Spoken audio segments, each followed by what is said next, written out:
Tarixin ən zalım ordusunun Monqol ordusu olduğu çoxları tərəfindən bilinir. Bəs o dövrdə yaşayıb bu hadisələrə şahid olmuş tarixçilər bu haqda mənbələrdə nələr yazıb? Haqqında danışacağımız hadisələr dövrün tarixçiləri 1160-1233 illərində yaşamış İbn Esirin Əl-Kamil fit Tarix əsərinə və 1226-1283 illər arasında yaşamış Süveyninin Tarixi Cihangüşay əsərinə əsaslanır. Süveyninin Tarixi Cihangüşay, yəni Dünya Fatihinin tarixi əsərində Monqollar haqqında yazdığı belədir. Monqollar insanlara elə işgəncələr etdilər ki, bu işgəncələri danışmağa kəlmələr çatmaz.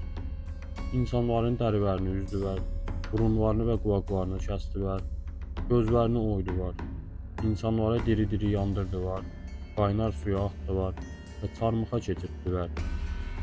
Süveyni ayrıca Monqol Xarəzmşah müharibəsinə səbəb olan Monqol karvanını yağmaladan Otrar hakimi İnalcığın edamını təsvir edərkən gözlərinə və qulaqlarına ərimiş gümüş dökülərək öldürüldüyünü bildirir. Süveyninin yazdığı digər qeyd isə belədir. Monqollar girdikləri hər yeri yandırıb yaxdılar. Şəhərləri, kəndləri, əkinləri və bağçaları alova verdilər. İnsanların evlərini, məscidləri və mədrəsələri darmadağın etdilər. Kitabları yandırdılar, elm adamlarını isə öldürdülər. Monqolların dövründə yaşamış digər tarixçi İbn Esir isə Əl-Kamil fit Tarix əsərində Monqolların Xarəzmşahlar dövlətini süquta uğratması üzərinə belə yazır. Tatarların Xarəzm ölkələrinə girdikləri və Allahın qullarına etdiklərini danışmaqdan illərlə çəkindim. Bu işi xatırlamaqdan nifrət edirdim. Təəssüf ki, dostlarım mənə israr etdilər. Buna görə də indi yazıram. Kim anasının qarnından doğulmuş olsaydı, bunu eşitməyi diləməzdi. Kaş anam məni doğmasaydı da bu hadisəni görməyəydim. Bunu yazarkən belə o qədər iyrənirəm ki, kaş yazmayaydım.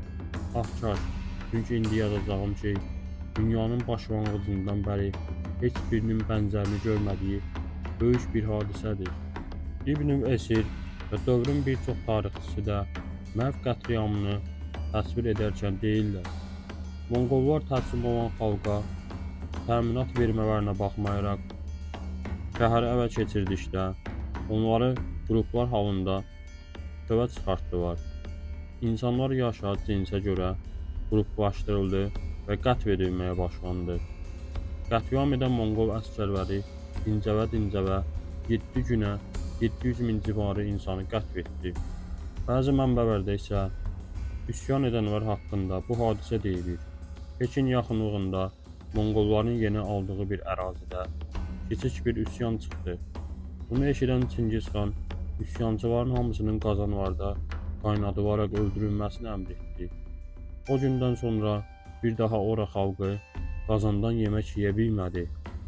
Monqolların digər işgəncə və öldürmə üsullarına isə insanların heyvan dərisinə bükülməsi və quruyan heyvan dərisinin insanı çürüdərək öldürməsi, dərilərinin üzülməsi, bədən üzvlərinin kəsilməsi, diri-diri yandırılma kimi üsullar misal göstərilə bilər.